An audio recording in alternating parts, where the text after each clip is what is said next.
Hello, and welcome to the Cubicorn Games Podcast. My name is Dustin Morbido. Joining me, as always, Lorraine Morbido, looking a little surprised to be here. Always. I get kidnapped every time, thrown into the room. You opened your eyes, you were like, oh no, what have I done? No, the blindfold got removed.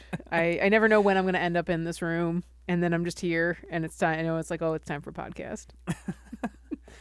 Yeah, we've got maybe some tiny little game updates to discuss, and then we've got freaking eulogy. Destiny 2 to eulogize. Yeah, it's finally over.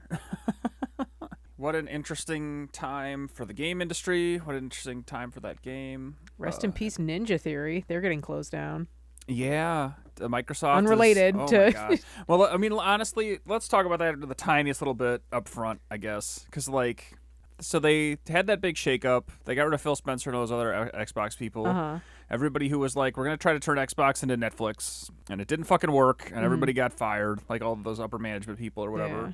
And then they bring in this other person. I forget even what her name is now, but she was some AI executive at Microsoft. And they spent like 2 months-ish doing this clearly like slow-rolling, like goodwill, like PR nonsense where they're just trying to like chalk up little... We're making the logo look like the old logo. We're saying that we love gamers or whatever. They made that like transparent green Xbox or something like that. That's a thing. I don't know. I saw pictures of that, like a Series X or whatever.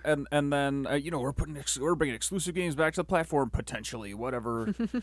Saying a lot of shit. And now they're just back to the like layoffs and downsizing, and I just, what was it all for? Like, what was the, because that's what I assumed when she first got appointed. I was like, all right, well, she's gonna be the liquidation manager for the Xbox brand, like she's here to shut this shit down. And now they're like doing this weird like on the one hand they're like, oh, this is a valuable thing to us, and on the other hand they're like, no, we're still just gutting it. Because I've seen other quotes that are like, oh, like we need this to actually become profitable, like. And it is profitable. I mean, the Xbox division has made money. It hasn't been a money-losing venture. Because, again, that's what I told Josh when we would talked about this online at some point in the past. When, again, clearly the directive was like, all right, because it wasn't that it wasn't profitable. It was that, like, oh, well, if you guys can't contribute to the AI pool, to the pit of money that we're throwing into to fund our AI efforts, like, if you can't significantly materially contribute to that, then I guess this whole thing is over. They tasked that division with getting, like, something absolutely insane, like a 30% profit margin or something. Like, something functionally impossible for an organization of that size and scale, and for most companies in general.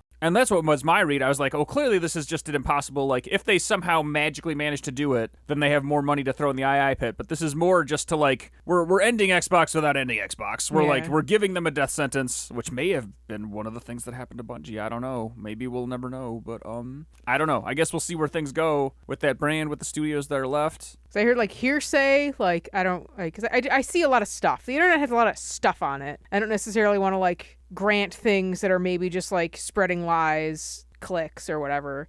Seeing stuff saying that like Microsoft is maybe thinking about just selling the Xbox brand, which I don't know what that means. Like, who's buying anybody that? Who would buy it? Maybe the Saudis. Like they've already bought EA, right? I think like like maybe they want more video game exposure. I don't know.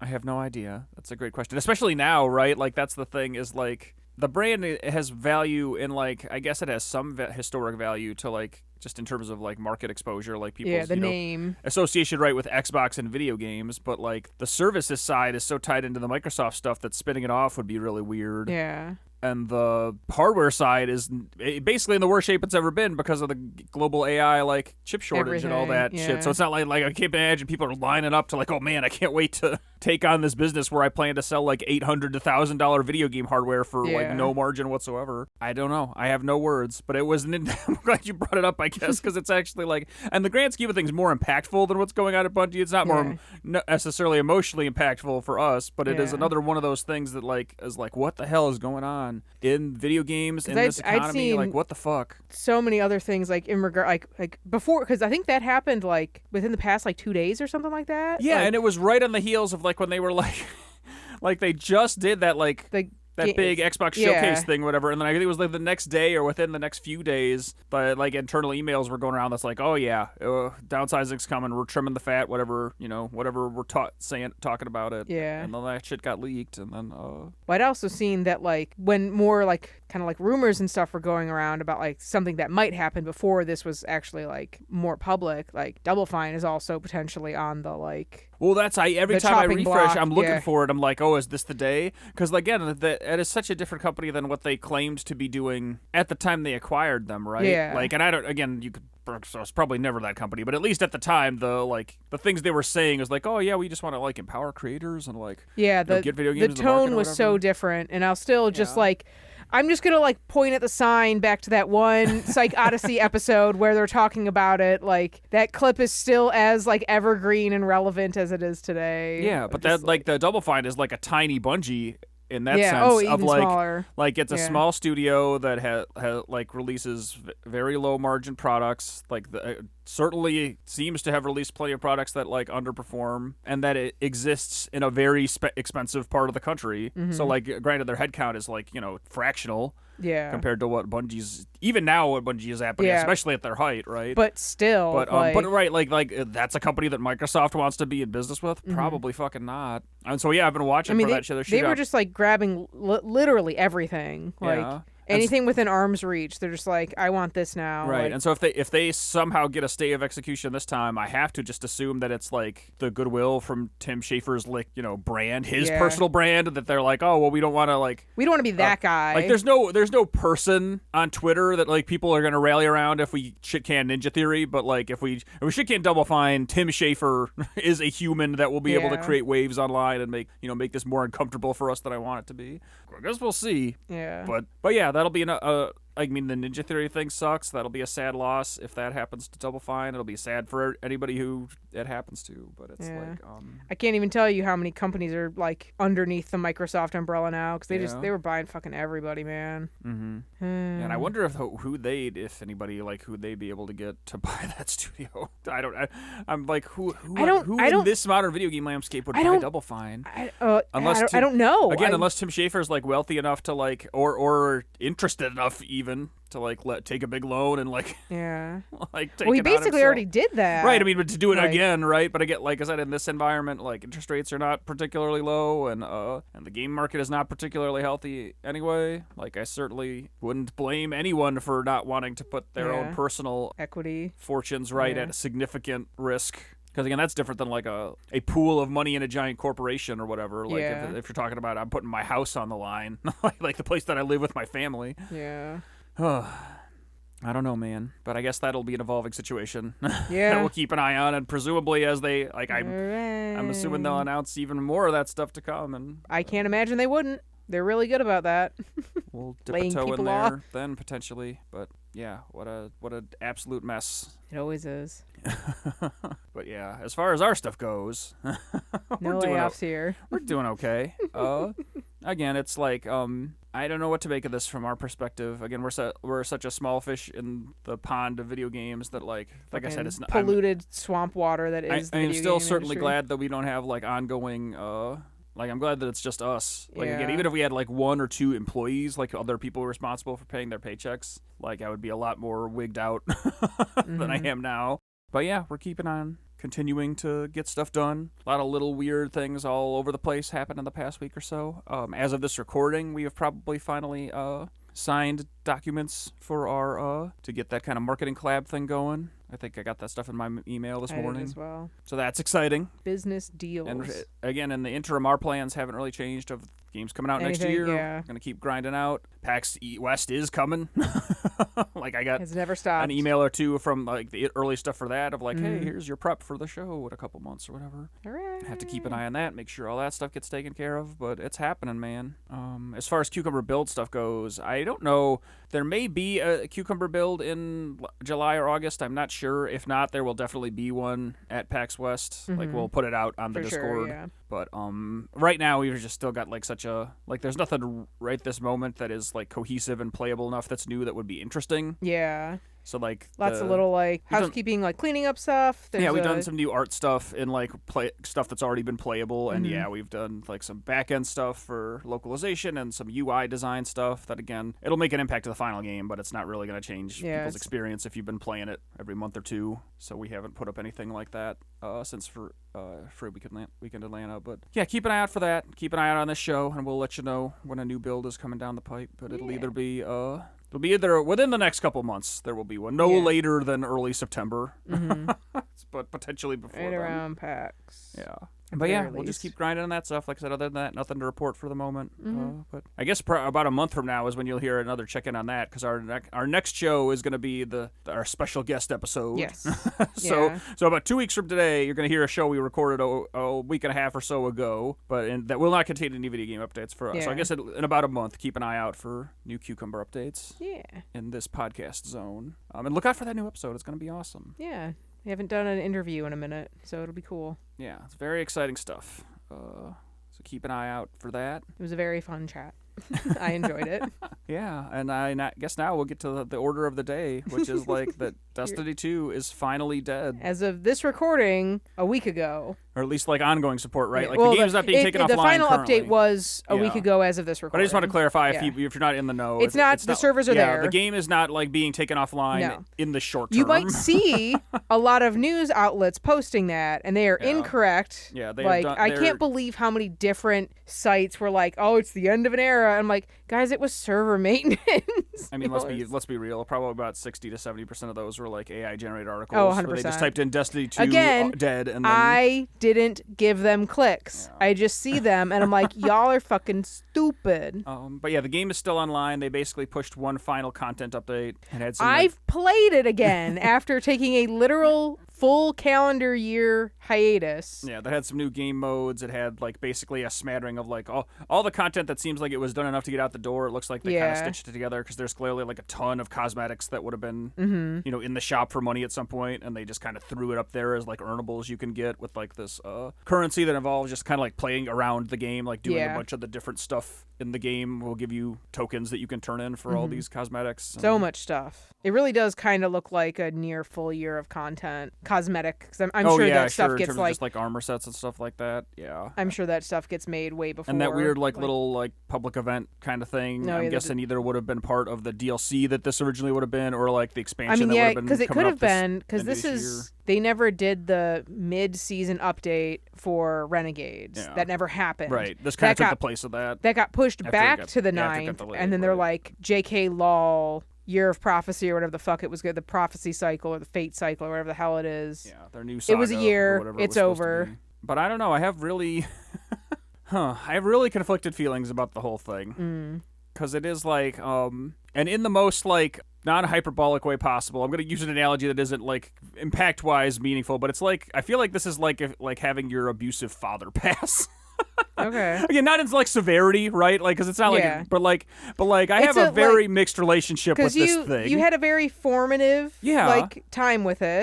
like this and game transformed me. It made an impact in many ways. Yeah. And now it can't do that actively anymore. But both, right? Like yeah, because again, this game was like to conform with the analogy, like nurturing at points and like straight up like manipulative Yes. at points. Like, and I have all those feelings inside me now that it's like finally kind of being put out to pasture. And then it's just a very strange. Like, it's very hard to parse all that and then combine it with the fact that, like, now we know all these people's livelihoods are probably on the line. Like, a significant number of people are they're going to be shit canned. And in this economic environment, are probably not going to be able to, like, there's a decent chunk of them that are never going to work in games again. And I think that's very sad. Like, it's Yeah. another layer on top of that is very upsetting. But in terms of the product itself, like, I guess let's go back to that. Like, the game as it is today or as it has been, both in recent history and over the last like couple years, like it is in large part an end of an era, I think, for video games, but also for me especially, because like I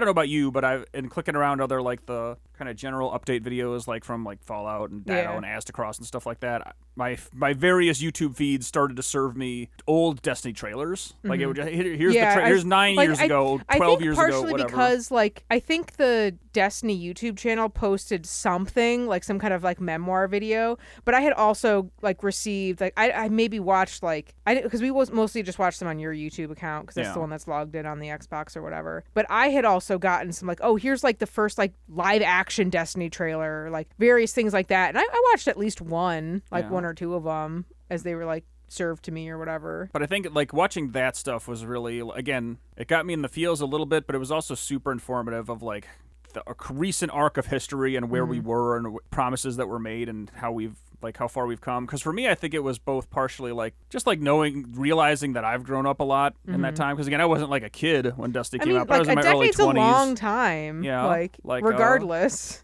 Or I was in my 20s. I don't know about my early 20s. I was in my 20s. What is time? Now I'm pushing, like, I'll be 40 next year, so it's certainly been a bit. Yikes. But yeah, because it's just like, because I watched that old content and I'm like, man, I remember being excited for this.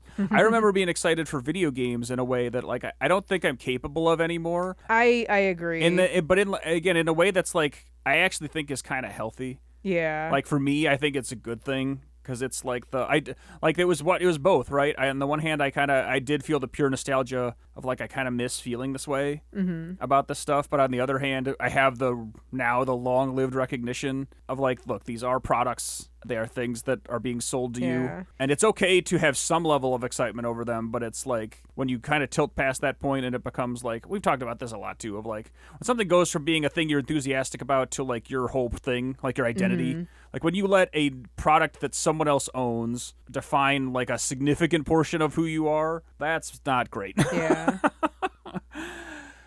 And so to feel like I'm like much further from that state than I have ever been feels good. Yes, 100%. Like it feels good to be divorced from stuff to that, like a little bit, to like have keep things like that at arm's length, especially for games like Destiny that like again over the various like times of their existence have ranged from being like a normal-ish video game, relatively speaking, at least in terms of like what they were shooting for at the time, right? Yeah. Where like it was kind of like a WoW cloney, like it was much more like that earlier on, to the absolute depths of like dark pattern mobile game hell that it has gotten to over the years.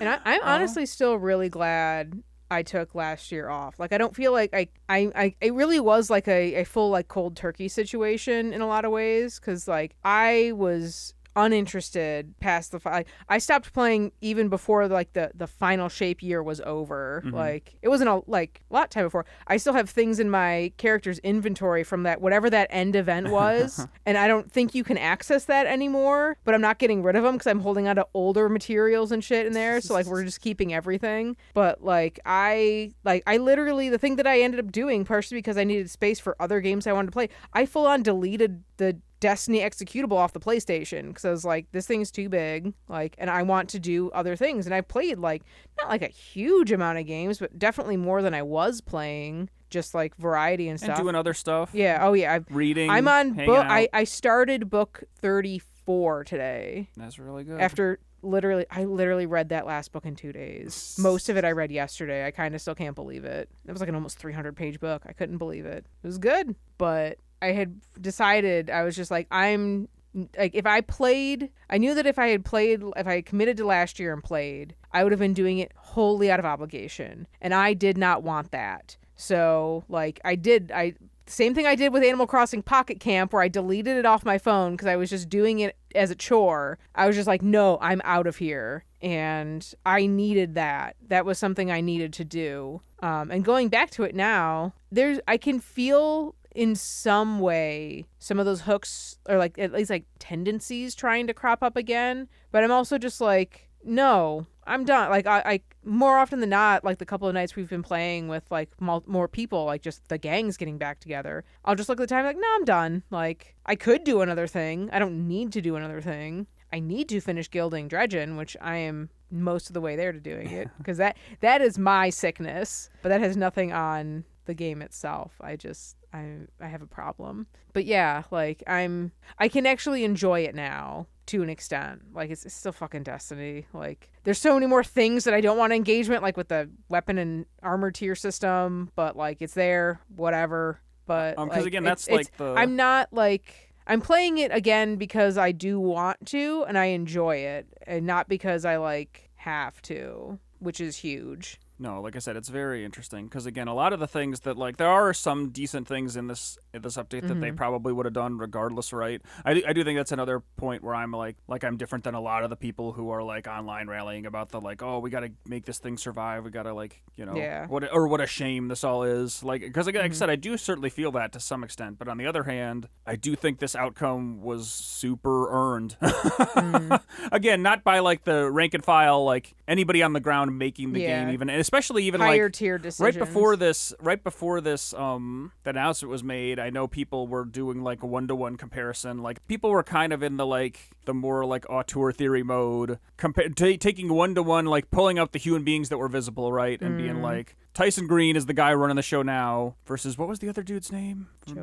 Joe Blackburn, yeah, the guy who most recently was game director or whatever, and being like, well, Joe talked to people and he like made the game better and all this stuff. And to some degree that was all true, but a lot of that is like circumstance, right? So I don't know if like Tyson Green's vision, I will never be able to prove that like what ended up getting into the game that ultimately sunk that product was not his doing, but my strong suspicion is that, you know, the directives from above were to hammer the game into a new shape.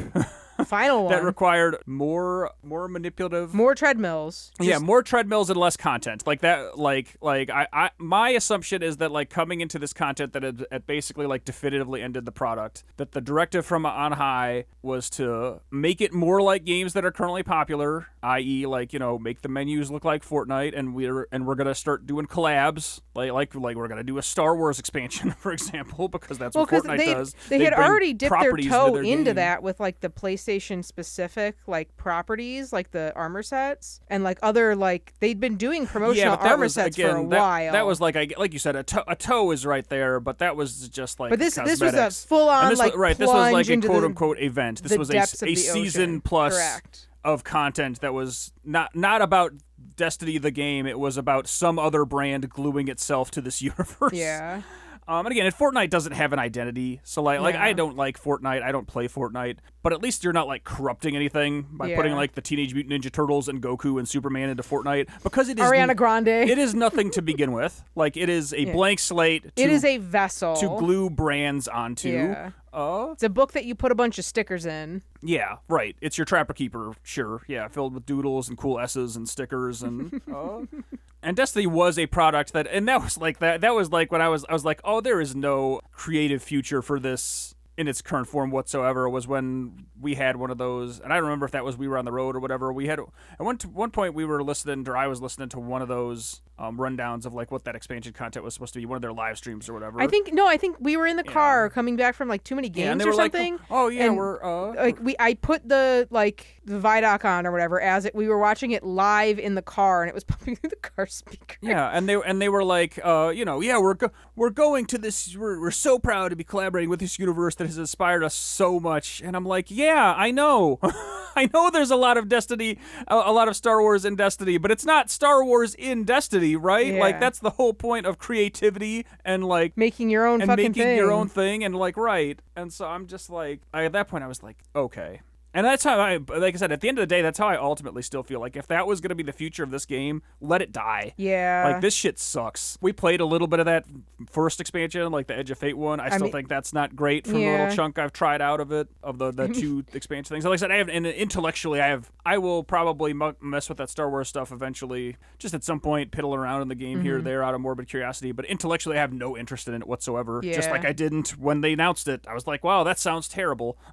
No, thank you. But just like, yeah, and again, like you said, the taking all the personality of the UI out and just putting all those chiclet tiles up there as if that were an adequate replacement for creating real onboarding. Yeah. Just like making a UI that looks similar to another product that is also popular. And then, like you said, the treadmillification, even more so of everything in a game that already, like, that has been their go-to for years at this point. Yeah. Was just keep power creeping, keep adding little numbers that go up. Like every 3 to 6 months, we create a little number to go up, or we rejigger the way that a number goes up so that we can make it go up again.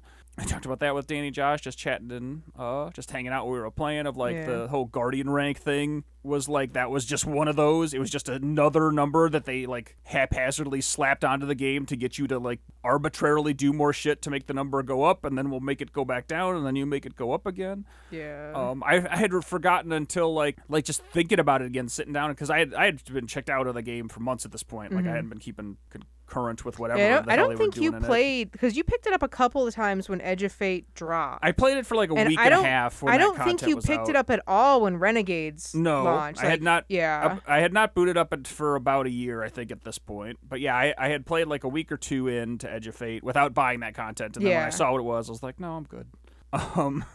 But like remembering that like that was what they were pitching to people. They were like, oh yeah, well we have this stupid like you said, we have this tiered gear system that is like kind of cumbersome, and again is just an excuse to like soft sunset everything else and get you graduated into this new tier of powered loot, like to power creep out your old stuff to give you something to grind for the We're new not stuff. taking away things like we did with the start of Destiny 2. We'd never do that again. Yeah. We're not officially sunsetting stuff. And you can use everything you have. Yeah. This stuff is just so much better. And look, it's shiny. And they had basically tripled down on like the power thing too, in terms of like character power, whereas like in Destiny for the longest time, power is like your gear score, so every piece of gear has a power level, and then your character power is like all the stuff you have equipped at once. Yeah. So if you have like an average, basically. All your stuff is all your equipped gear is power level 100. Your character is power level 100. But then they doubled that, which is a thing that people like who play the game have been like really annoyed by for a while at this point, of like the fact that they're always like ratcheting them up every season. It's a huge chore to like go get power tiered up to like do the contemporary content. Because the thing that like gives you higher increases or can actually has a chance to increase that, not just drop at level, is like exceptionally limited to, in some cases, once per week. Right, yeah, and again, that's where back when they were doing, like I said, now it doesn't matter. Yeah, who cares? But it was just one more way to farm one kind of engagement. Just like how can we get people daily, weekly, monthly, and quarterly? Like we gotta have hamster wheels for people to run on that hit all of those planks, right? That like there's got to be the wheel within the wheel within the wheel. Yeah, there's got to be manipulative reasons to bring back as many players as possible on all these cadences that are technically divorced from each other, but all have to work in concert to like just keep the drip flowing. And that was a system that, like I said, at that point when that content Edge of Fate came out, people were pretty annoyed with it already, and they tripled down on it basically because we were like, all right, well, we're increasing the power, and now your power level is directly tied to the quality of loot you can get. So if you want to do endgame stuff and you want the quality of loot that you'd expect from that, you have to level up. You cannot circumvent it in any way, shape, or form, and it's going to reset every season. I think that's what they pitched to people. They were like, so when the new season comes up, you'll go back to square one, and you have to do all this shit all over again. And I just, it's unfucking believable. But like taking that product in direction, they got what they deserved. Yeah. like it was a shitty product. Not only plagued with all the things that were wrong with Destiny already, but like every single thing about it got worse and more manipulative and less fun. So I don't know, what the fuck do you expect? Like, because like I still have never actually played D1. I just never have. But I think in some ways that game probably retained more of its like vision and soul because it stopped. Like it didn't go on for as long, not anywhere nearly as long as Destiny 2. Like there was that cutoff, so it didn't have to like infinitely make money. It just was the product that it was. So like it's a time capsule of where like the game industry was. And again, 8-9 years ago at this point? In its own different ways, still a super compromised product that had like a ton of problems over 100%. the various courses of its lifespan. But you're right, like it at least kind of like gets to stand on its own. At least that game that exists is all still there, and Destiny 2 still suffers from the fact that they yanked a bunch of it out. So much of it. It's an insane mishmash of like, especially now that they've put weirder stuff back in. So now you go into that game and some of those playlist queues are like you're just playing random like playlist activities that were like created to be part of a season. Seasonal that they're content just in there is and just like sprinkled in there's at no context for any of it whatsoever. And there's no things that tell you how to do half of it. Yeah, like, so unless you have been playing through all of it like I have, like sure it takes me a while to remember what the splicer activity was, but like, oh no, I know what I'm doing here. Yeah. I know where I have to go. And then there's still like negative onboarding to the product. 100%. Like if you boot it up as a fresh account, you play like one single mission that's basically like the equivalent of the first mission in Destiny 1 that makes some amount of sense, and then it's literally like a directionless mass of things that you could do with no logical progression through any of it. I did play through on my account, like, because anyone could just pick up that mission, like if you'd never done it because like you've been playing since Forsaken like me, and it was bad. I didn't like it, but I like suffered my way through it anyway, and like woof. They even just give you the option to full on skip it if you want to and just have access to everything, so like what's the point? Which I guess is more for like new accounts, or like if people who like if you were recommended this to a friend and you know for sure that they're going to handhold you through whatever. Yeah, the amount of like assumed player to player support for this game is insane. And again, those were problems that should have been like meaningfully addressed years ago that they just decided they were not going to bother with. And I still think that that was like we made it free to play. That'll bring people in. End of thought. I still kind of think that at whatever point where they spun up all those incubation projects, that the internal logic must have been whatever they were telling him, like on the ground employees, right? The internal logic must have been that like Destiny has pretty much run its course. And I'm saying this was probably like around COVID era. This is probably like 4 to 6 years ago. Destiny's kind of run its course. How do we become a multi-game studio that lives beyond this product? And they at some point in the relatively, the middle distant past, made that determination intentionally that like, all right, well, we're going to kind of keep this limping along to make money because right now it's the thing that's generating revenue. But the only thing it is. We're not viewing that as the future of this company. Like years ago, I think the thinking within Bungie was that. And so again, now we've got people are like, oh, Sony doesn't see the value in it. Sony doesn't see the like. I don't necessarily blame them a ton for that either. Like it's complicated. I don't. It's who knows. There's also only so much anybody outside knows. Yeah. Like, yeah. But still, like it's there is no singular bad guy. It is a collective, like cascade of fuck-uppery, mismanagement, and greed beyond what is feasible to either create or acquire. Yeah, and like I said, whatever comes of this, whether there's ever another Destiny product or not. Even I would say even so far as like whatever, like I said, that's the worst part in practice, right, is like all the people are going to lose their jobs. But even whatever happens to those folks, my real point of sadness is not even necessarily that they won't be making Destiny, but that a lot of them probably won't be making games. Because I do suspect that there was a lot more that they could, like, for anybody who doesn't make it back into the industry, there's a lot more that they were capable of offering. That like it'll be sad that brain drain is gone and that those people won't come back. But other than that, like I am more at peace again. It's one of those things that like it makes me glad that the finality is a thing, that death exists. That like that something new needs to happen here.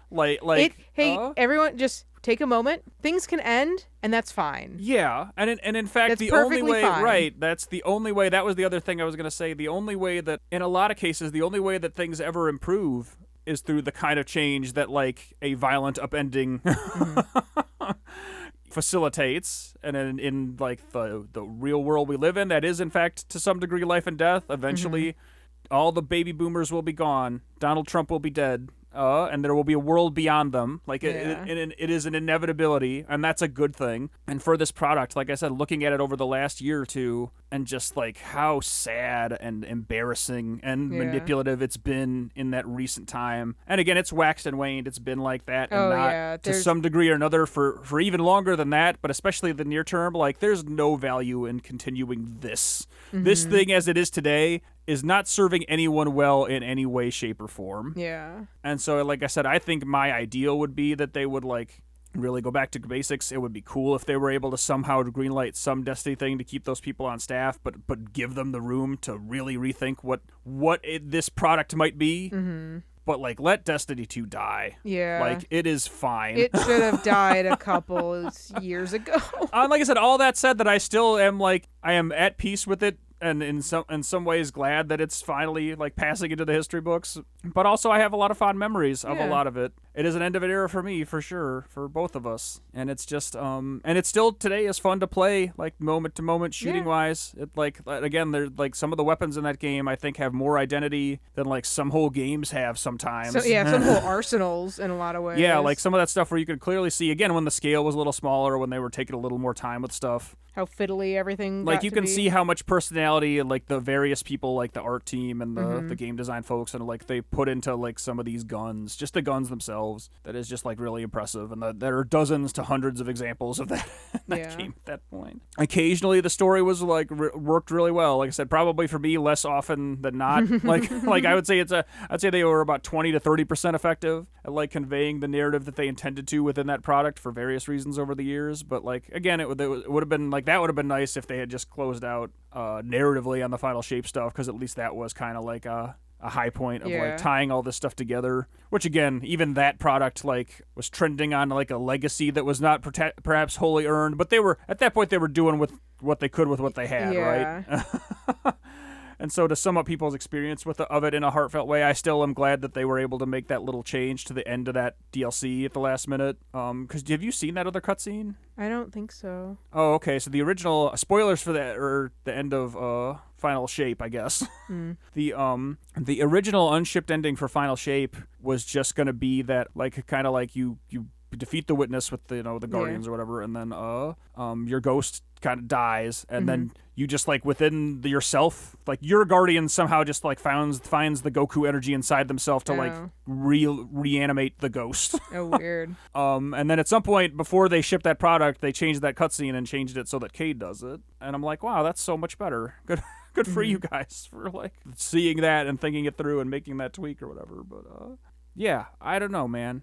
It's just and again, we've seen, like, people involved with this game come and go, both in, like, I know some of the developers have, like, left the company, some of them have passed away. Like, I forget, one of the Vicarious Visions guys had passed in the last couple of years, who was super responsible for a ton of that cult content that we liked, like those, like, Crown of Sorrow and, like, the what's that other raid? The robot one? I keep forgetting the name of. I had Yeah, we were just talking about it, but oh my god. Scourge of the Past. Scourge of the Past. My beloved. Yeah. Lance Reddick has passed, like, some of the voice talent and stuff. I'm really glad they just have not recast Zavala and have just kind of, like, pulled, like, I know they kind of, like, they, like, in quotes, like, again, Final Shape spoilers, he loses his ghost in, or no, did they? No, they did recast him in that. Like, he was but they didn't like retroactively record his they old didn't, dialogue. and they haven't, like, made new stuff. Like, yeah, because when you listen to that little, I forgot about that. That like 4-minute, like, kind of like montage thank you video or whatever they put out that has both Lance Reddick Zavala lines and Keith David Zavala lines in it. So, like I said, I'm glad that they didn't. I agree with you. I'm glad they didn't replace his old dialogue, because they have done that with some of the other voice actors they replaced over the years. But they just went back and those were never everything. with, like, in those cases, those were never with death. That is just new, like, contract, like, cheaper. Yeah, so contract negotiation. I was glad that they were both in there. Yeah, again, because I like Keith David too. He's a great actor. He does a good job. He did a great job. Character. I completely forgot. Like, my just the focus of time, but, like, still having those other Zavala lines, like, having him still live basically in the tower. But Zavala loses his ghost in the Final Shape. That is a, like, plot point. I'm assuming maybe it was always supposed to be in there, but, like, it felt a little more like, okay, we're moving Zavala off the front lines, like, type deal. Yeah, who knows what they would have done. I know there's some little, like, tail end story stuff in this, like, content they've dropped that I haven't really investigated. There's one or two little quote unquote end cutscenes, and there's a bunch of, like, lore, and there's a few conversations you can have with some characters. I haven't really digged too deep into that. Yeah, I've maybe had a couple of, like, I went and talked with, like, Mara, because it was after the Shattered Throne, because we were just right there, and I was like, oh, she's here. But yeah, like I said, for me, the way forward, if there is one at all, and again, I guess it'll be a way forward either way, right? Like, whatever some of these people end up making, like, I would love to see a, like, 20 to 40 person Bungie indie game. I'd love to see a product like that. Didn't we already see Concord? That's not an indie game. that was another almost Destiny scale product. That was like Overwatch, but not. Yeah. Or if the Destiny universe is to exist in any form, again, I would love to see it taken back to basics one way or another. Like, I have no idea. I do think that proposition, like when they say we're pitching, like, that some of the reporting around the closure of the game has been that like other Destiny universe products haven't pitched. I would love to know the spectrum of those, because I can't imagine, again, something like that, right? Like, oh, we're just gonna make, like, an exclusive PvP game, or like yeah. I mean, I wonder how much it would be like the mobile game, because is that still going on? I think so. Is that still alive? Yeah, I think it still exists. Where it's like a splintered timeline or some shit, or earlier. Right. Like, I don't fucking know. I have never played it. I have no interest in playing it. Yeah. Like, I would think that either I suspect we're on a timeline where, like, probably the most likely outcome is that nothing happens at all, but not by, like, an enormous margin. I'd say probably like a 30 or 40% chance, maybe, like, Destiny is regaled to the history books and never emerges again. And I think there's some more mixed possibilities of either, like, someday a Destiny 3 gets greenlit again, even if it's not like, I doubt it has the number. I doubt any Destiny product going forward. Yeah, that's true. But another, like, let's say whatever the succession product would be, a third Destiny game. Yeah, that is roughly the same structure. Yeah. That is like a loot MMO-like shooting product. Like, I think that there is a possibility that happens. And again, that's a long enough timeline thing. That might be a Sony project and not a Bungie product. Who knows? Maybe Bungie, maybe Marathon limps along for the next 12 months, and then the Bungie brand is dissolved, and like, some people get fired again and others get spread to other Sony studios, and then maybe someday they spin up like a studio to do something like that. Or again, probably the best case scenario, at least for people to be employed in. I do think like a quote unquote reboot of Destiny 1 and 2 combined makes a lot of sense. And that's one of the things that makes sense, combination of both. It could make sense economically and creatively. Obviously, it can make sense economically because you can reuse so much of that stuff. Yeah. Like, I'm talking about, like, a slightly more structured remake of Destiny 1 and 2 combined, where you can, like, reuse dialogue, potentially, in a lot of cases. You can obviously reuse the in-game assets in a lot of cases. And then, like, and basically do something beyond the work that should have even been done in Destiny 2. Of, like, all right, well, the original, like, the Destiny 1 original campaign kind of sucked. And then we took out the D2 campaign, create something that is somewhat wholly new that either bridges them a little more bridges cleanly. them a little more, right, as opposed to a full sequel, which again, I at that point you'd probably I don't know that you set it in the same time period as Destiny 2, like maybe you do go hundreds or thousands of years in the future and you change the Vanguard up and stuff, and you just change the nature of the world a little bit more if you do a Destiny 3 or something equivalent. But something like this, I assume you basically keep all the big pillars, like all the kind of characters you're familiar with probably still exist in some form for the most part, and then you do just create you take a greatest hits of things that have happened in the Destiny universe and arrange them in a timeline that makes sense, and slowly kind of bring that back together, right? Kind of recreate 3 to 4 campaigns from what would have been 6 to 8 campaigns worth of content over time.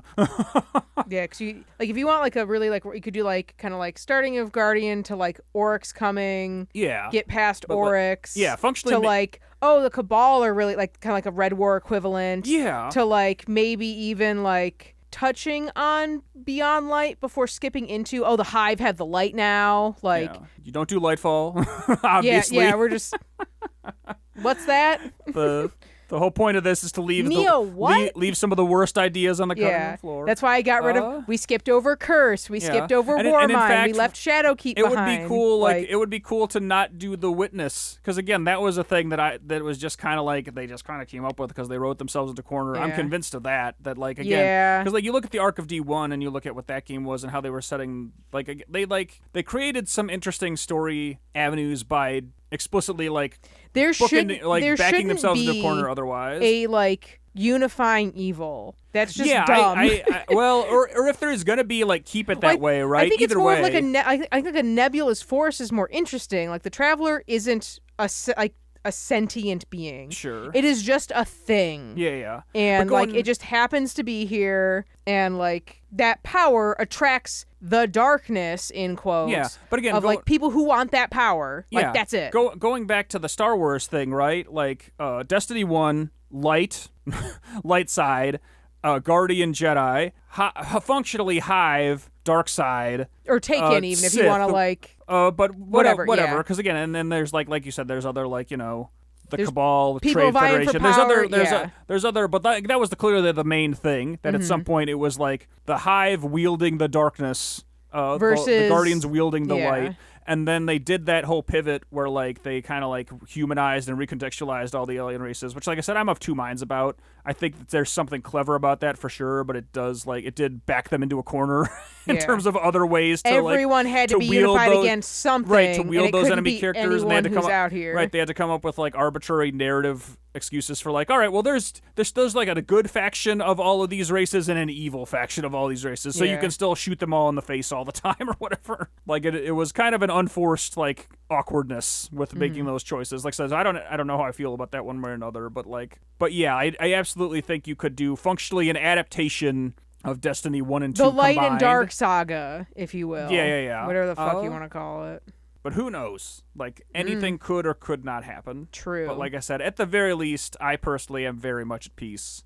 Oh yeah, I've been at peace. With Destiny 2 going the way of the dodo. I think it is totally fine. And like I said, I will feel much sadder when we presumably get news of those layoffs. That's going to really bum me out. I would say that's the thing that I'm more sad about. But the game itself, thing. I am ready to let this game go in this form. And like you said, there are some parts of this update are much higher quality of life that they definitely wouldn't have done. Yeah. if this weren't actually the last thing. Like this functionally being the end of the power grind.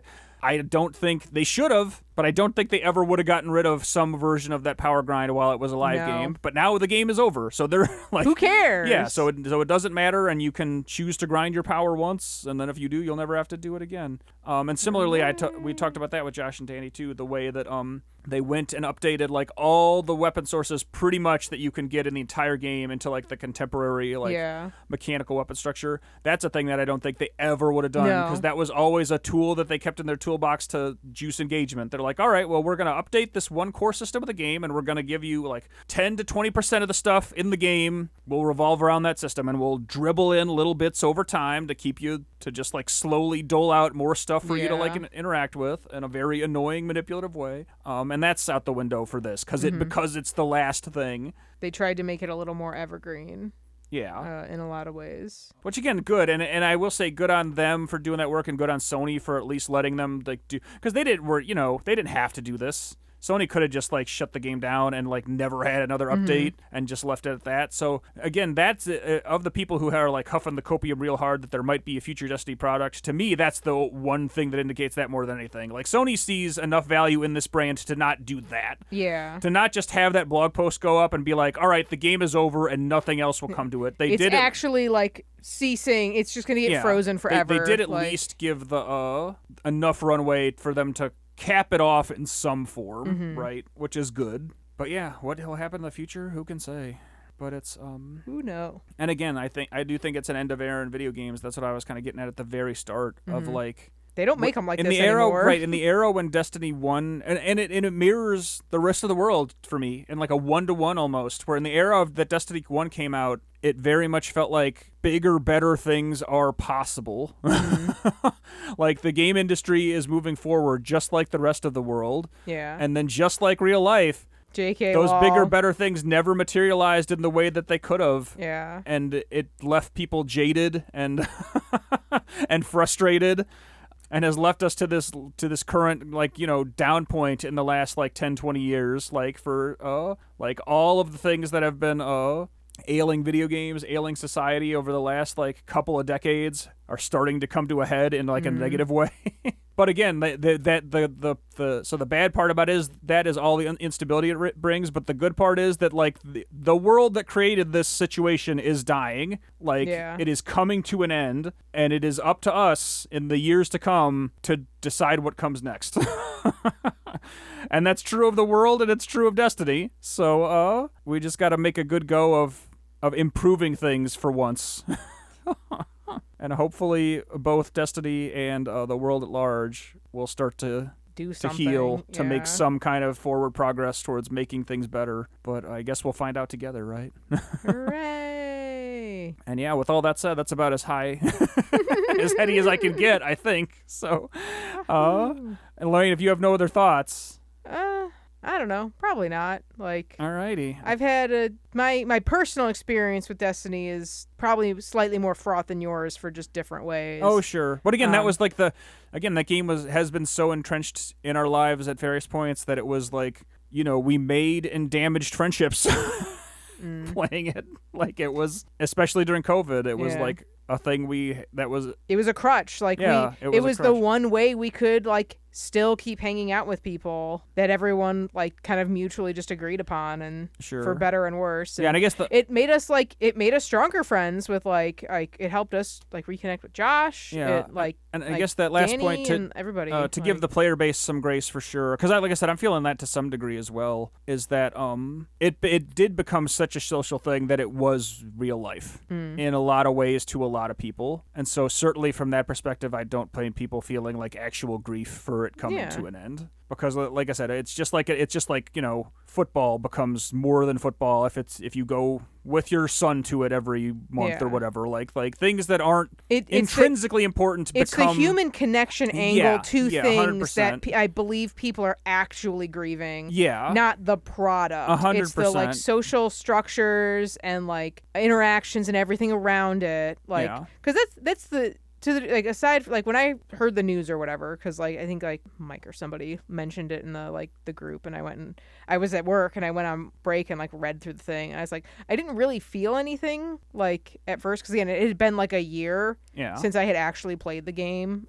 but like I've got a lot of really good memories with that game, and like I was telling my one coworker, like that game really was the friends I made along the way, like unfacetiously, like 100% serious. Like I don't play first person shooters. That is the one that I played, and I played it because I wanted to do something with my friends. That was the sole motivation I had behind getting into it in the first place, was because you and the guys we were hanging out with played it and liked it, and I was like, I don't want to just sit here, I want to be included. And so I my eyes were up, Guardian, and I fumbled my way through like 8 years of content. Yeah, for sure. And so again, I guess to also put a cap on the grief part of that too, the loss of it all. Just like with any loss, right? Like you got to live with it as it happens, but keep part of it alive inside yourself. The part of you that like enjoyed collaborating with people, the part of you that was improved by just having more connections with other people. Don't let those parts die as the game dies. You can find that stuff in other video games or in other things in life. So seek it out. Yeah. Don't withdraw. Don't withdraw. Extend the hand. Yeah, for sure. Yeah, well said. And with all that said, I think we'll call it a show. Thank you, Lorraine, for joining me. It was against my will, as I mentioned earlier. Your will is not your own? No. Or maybe it is now. I made my will my own, much like Oren did at the beginning of Edge of Fate. Yeah, we're going to call it. Thank you so much for listening. We do try to play indie games here and there. If you've got an indie game you'd like us to check out, email us at podcast@cubicorngames.com. If you like us yapping about, in this case, a much more existential in some points take on gaming, or you want to hear us talk about stuff we've been playing, or you want to hear updates on Super Cucumber, you can catch that sick interview that's coming next time. Yeah, check that sick interview. You can follow this podcast on Spotify, Apple Podcasts, and most place podcasts are found. If you want to search for Super Cucumber on Steam and wishlist it, we'd really appreciate that. While you're there on that Steam page, you can scroll down and click a Discord link that will take you to builds of the game. You can chat with us directly on there if you want an even deeper dive into what we're working on. And yeah, I think that's about it. So thank you out there so much for listening. Thank you, Lorraine, for joining me.